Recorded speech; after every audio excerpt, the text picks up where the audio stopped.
Hello friends, welcome to my YouTube channel.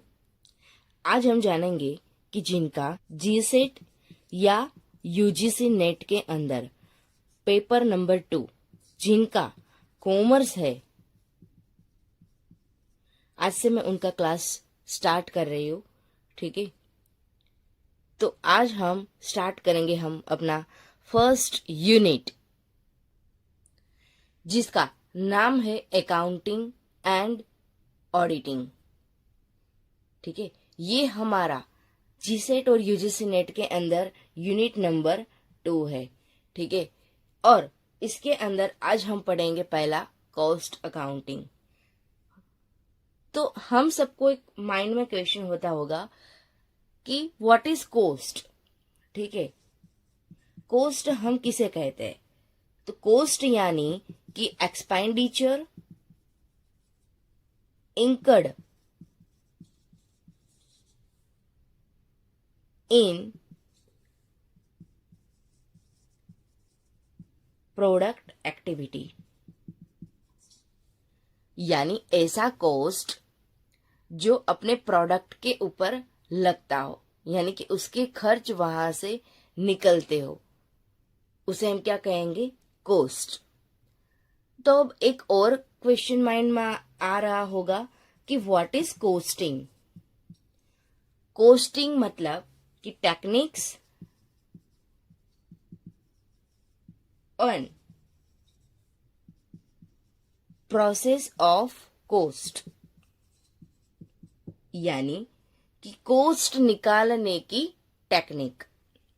जो हम cost निकालते हैं वो कौन सी टेक्निक इसके अंदर हम यूज करते हैं और कौन सी प्रोसेस को हम फॉलो करते, उसको हम क्या कहते हैं? कॉस्टिंग। और कॉस्ट किसे कहते हैं? कि ऐसी जो प्रोडक्ट मार्केट में बन रही है उसके पीछे जो एक्सपेंस अभी लग रहा है, वो एक्सपेंस मिला के उसका ओवरऑल जो निकलता है उसे हम क्या कहेंगे? कॉस्ट। ठीक है, अब हम बात करेंगे cost object, cost unit and cost driver. सबसे पहले हम समझेंगे कॉस्ट ऑब्जेक्ट। तो किसे कहते हैं कॉस्ट ऑब्जेक्ट? कॉस्ट ऑब्जेक्ट यानी कि separate measurement cost is required, यानी कि कोई एक पर्टिकुलर प्रोडक्ट को बनाने का कॉस्ट, कोई एक पर्टिकुलर प्रोडक्ट को बनाने का कॉस्ट। जैसे कि एग्जाम्पल में लेते हो कि जैसे कि मुझे एक मोबाइल फोन बनाना है, ठीक है, कार बनानी है, तो इस पर्टिकुलर प्रोडक्ट को बनाने के पीछे जो मेरा कॉस्ट लग रहा है उसे हम क्या कहेंगे? कॉस्ट ऑब्जेक्ट कहेंगे। ठीक है, अब बात करते हैं कॉस्ट यूनिट। तो कॉस्ट यूनिट किसे कहेंगे? कि यूनिट ऑफ प्रोडक्ट, सर्विस और टाइम, यानी कि आप जो भी काम कर रहे हो, आप पर्टिकुलर एक प्रोडक्ट बना रहे हो, ठीक है, तो उसको यूनिट के रूप में गिना जाएगा। जैसे कि मैं एक बात करूं कि मेरी हॉस्पिटल है, ठीक है, तो अभी हॉस्पिटल के अंदर में अगर मापू तो मुझे पर डे कितने पेशेंट आ रहे हैं, ठीक है, तो ये हम यूनिट्स में निकालेंगे। ठीक है, अगर मेरा सीमेंट का बिजनेस है, ठीक है, तो सीमेंट का बिजनेस मेरे पर डे में कितना टन सीमेंट एक्सपोर्ट हो रहा है। ठीक है, अगर मेरा बस का ट्रांसपोर्टेशन का बिजनेस है, ठीक है, बस का ट्रांसपोर्टेशन का बिजनेस है, तो मुझे पर डे कितने पैसेंजर मिल रहे हैं, ठीक है, तो इसको हम यूनिट्स में गिनते हैं। अब बात करते हैं कॉस्ट ड्राइवर की, यानी कि activity which is responsible for cost incurrence, यानी कि उस प्रोडक्ट, उस पर्टिकुलर प्रोडक्ट को बनाने में ओवरऑल टोटल कितने कॉस्ट की जरूरत है, तो उसे हम गिनेंगे। जैसे कि मेरा अभी फिलहाल में एक जो फिक्स कॉस्ट अभी बन के निकल के आ रहा है मंथली 20,000 का, ठीक है। तो उसके पीछे मेरे कितने यूनिट्स यूज हुए, तो मानो कि मेरे उसके पीछे टोटल 100 यूनिट का जो कॉस्ट लगा, ठीक है। तो वहां से जो निकल के हमारा आंसर आएगा, यानी कि ये हमारा पर्टिकुलर कॉस्ट ड्रिवर हुआ, यानी ओवरऑल जो हमारा टोटल कॉस्ट रहा और उसको कितने टोटल यूनिट्स में हम को उसको यूज कर रहे, नंबर ऑफ डिलीवर कर रहे, तो ये रहेगा हमारा कॉस्ट ड्रिवर। अब हम जानते हैं कि क्लासिफिकेशन ऑफ कॉस्ट। तो क्लासिफिकेशन कॉस्ट के अंदर 3 टाइप्स है। पहला है मेथड ऑफ कॉस्टिंग, सेकंड है हमारा technique of costing, third one है हमारा एलिमेंट ऑफ कॉस्टिंग। सबसे पहले बात करेंगे कि मेथड ऑफ कॉस्टिंग। तो मेथड ऑफ कॉस्टिंग के अंदर डिफरेंट मेथड है, जैसे कि प्रोसेस कॉस्टिंग आ गया, जॉब कॉस्टिंग आ गया, बैच कॉस्टिंग आ गया, ऑपरेटिंग कॉस्टिंग आ गया। तो ये सारे रहेंगे हमारे मेथड ऑफ कॉस्टिंग। अब बात करते हैं टेक्निक ऑफ कॉस्टिंग की। तो टेक्निक ऑफ कॉस्टिंग के अंदर आएगा marginal costing, standard costing and budgeting costing. अब बात करते हैं एलिमेंट्स ऑफ कॉस्टिंग। एलिमेंट्स यानी कि उस पर्टिकुलर प्रोडक्ट के ऊपर हम क्या क्या चीज यूज करते हैं, जैसे कि material costing, labour costing and expense costing.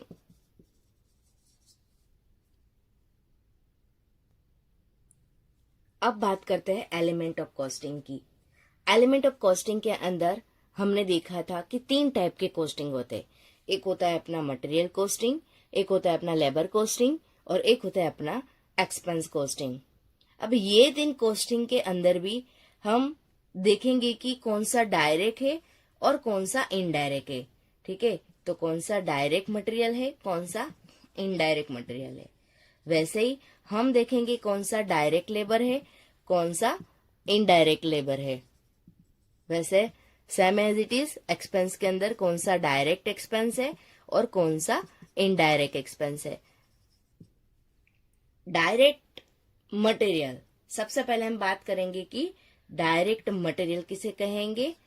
तो डायरेक्ट मटेरियल यानी कि जो चीज हमें दिख रही हो उस प्रोडक्ट को बनाने में, तो वो हम क्या कहेंगे, उसको डायरेक्ट मटेरियल।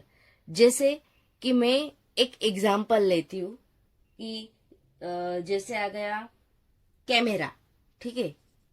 तो कैमरा बनाने के लिए मुझे मटेरियल चाहिए, ठीक है।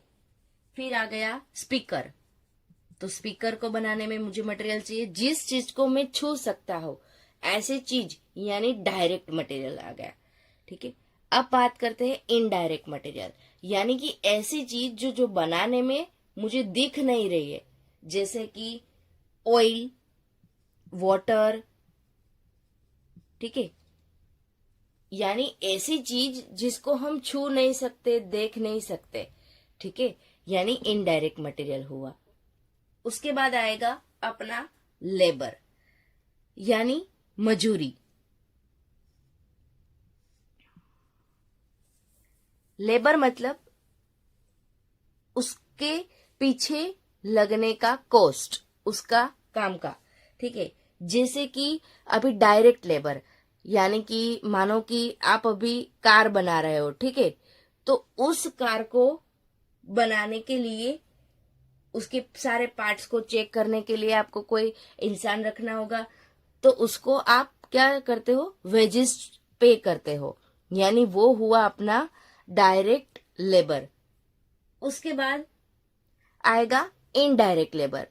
अगर आपने कार तो बना दी, ठीक है, बट उससे जुड़े सारे एलिमेंट्स आप बाहर से लाओगे, यानी वो क्या हुआ, इनडायरेक्ट लेबर, ठीक है। यानी कि उस कार को बनाने के लिए आपको बाहर से जुड़े सभी लोगों से आपको कुछ ना कुछ चीजें लेनी होगी। ऐसा तो है नहीं कि जो कंपनी प्रोडक्ट कर रही है अपनी कार की, ठीक है, तो वो खुद ही पूरा उसके पास सामान होगा। अगर उसके पास सामान नहीं होगा तो वो क्या करेगी, बाहर से लाके वो उस कार में जोड़ेगी। यानी वो हुआ हमारा इनडायरेक्ट लेबर, यानी आउटसाइड एलिमेंट्स। बाहर से हम कुछ चीजें लाते हैं, उसको लगाने का कॉस्ट, ठीक है। अब आता है एक्सपेंस। तो एक्सपेंस की बारी आती है डायरेक्ट कौन सी है, इनडायरेक्ट कौन सी है। तो डायरेक्ट यानी कि पर यूनिट पे हम जो पे करते हैं, ठीक है, उसे हम क्या कहेंगे, डायरेक्ट। जैसे कि जो फिक्स है, जो हमें चुकाना है, जैसे कि आ गया रेंट, इलेक्ट्रिसिटी बिल,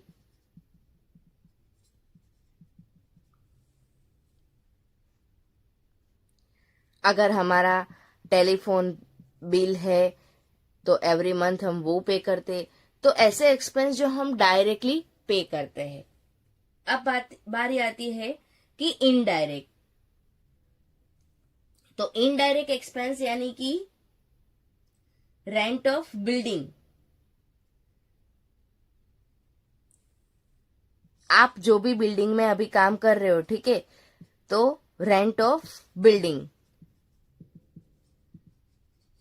यानी आपको तो पता है कि आपको रेंट पे करना है, बट इसमें जो रहता है सारा एक्सपेंस वो क्या होता है, फिक्स्ड होता है, ठीक है, और ये अनफिक्स्ड होता है। यानी कि इसका कोई फिक्स नहीं है कि कितना पे करना है, ठीक है। बिल है तो वो हम फिक्स नहीं कह सकते, चुकाना है ये बात कंफर्म है, बट कितना चुकाना है वो कंफर्म नहीं है। ज्यादा भी आ सकता है और कम भी आ सकता है, ठीक है। तो ये रहे हमारे ओवरऑल एलिमेंट ऑफ कॉस्टिंग। अब हम देखते हैं कि कॉस्ट कंट्रोल और कॉस्ट रिडक्शन किसे कहते हैं। कॉस्ट कंट्रोल यानी ऐसी कॉस्ट जिसके ऊपर हम कंट्रोल ला सकते हैं, उसको हम मेंटेन कर सकते हैं, वैसी कॉस्ट जिसको हम कहते हैं कॉस्ट कंट्रोल। यानी ऐसी कॉस्ट को हम क्या कर सकते हैं, मेंटेन कर सकते हैं, ठीक है। कॉस्ट रिडक्शन मतलब उस कॉस्ट को हम घटा सकते हैं। अगर मेरी 100 रुपीज कॉस्ट है तो उसको मैं डिक्रीज करके मैं 80 रुपीज कर सकती हूँ, ठीक है। यानी ऐसी कॉस्ट जिसको हम क्या कर सकते हो, रिड्यूस कर सकते हो, ठीक है।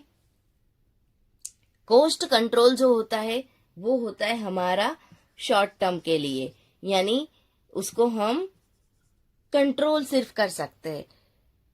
और कॉस्ट रिडक्शन यानी ऐसी कॉस्ट जिसको हमने डिक्रीज तो किया, बट वो क्या चलेगा, लॉन्ग टर्म चलेगा।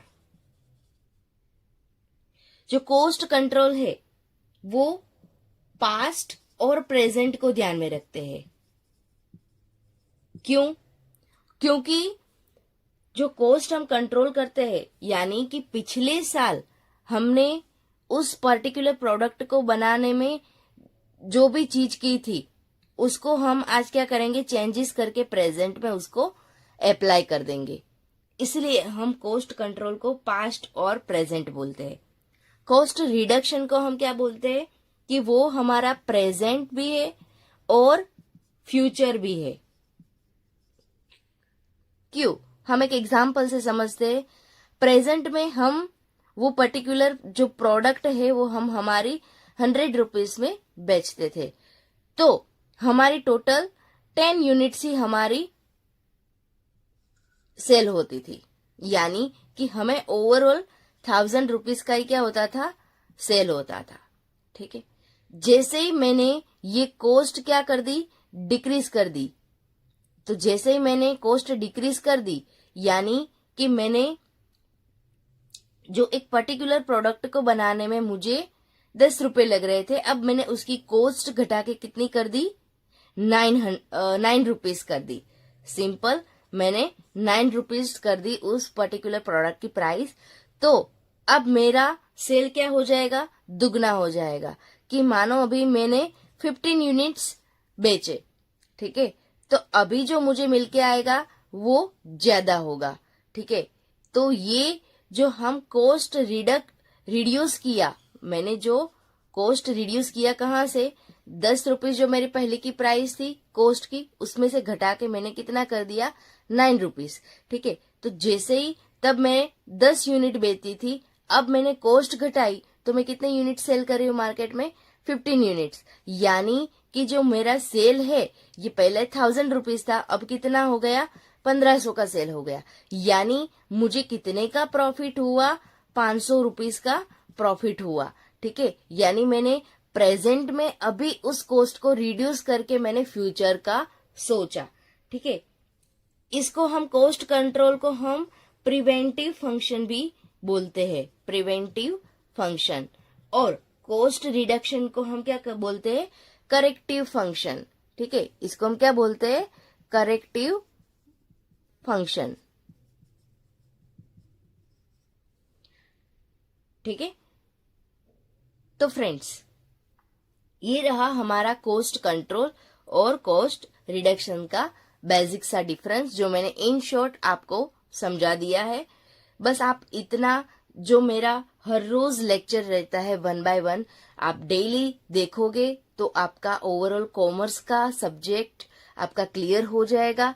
और जहां जहां भी आप में ये स्क्रीन कंप्लीट होती है, आप इसका स्क्रीनशॉट ले लीजिए, क्योंकि ये बहुत काम आएगा। और आप एक घर पे एक शॉर्ट नोट्स भी बना सकते हैं, जो मैं लिखवाती हूँ, उसका आप स्क्रीनशॉट ले लीजिए। अदरवाइज आप वीडियो को पॉज करके जूम करके देखिए और लिखिए और समझिए। और कोई डाउट आ रहा है तो आप कमेंट सेक्शन में मुझे बताइए। आपको वीडियो कैसा लगा, आप लाइक करें, शेयर करें और सब्सक्राइब करें, और आपके सारे फ्रेंड्स को भी आप भेजें, ताकि उनको भी ये वीडियो मिले और वो भी फ्री ऑफ कॉस्ट ये कोर्स ले पाए। Thank you.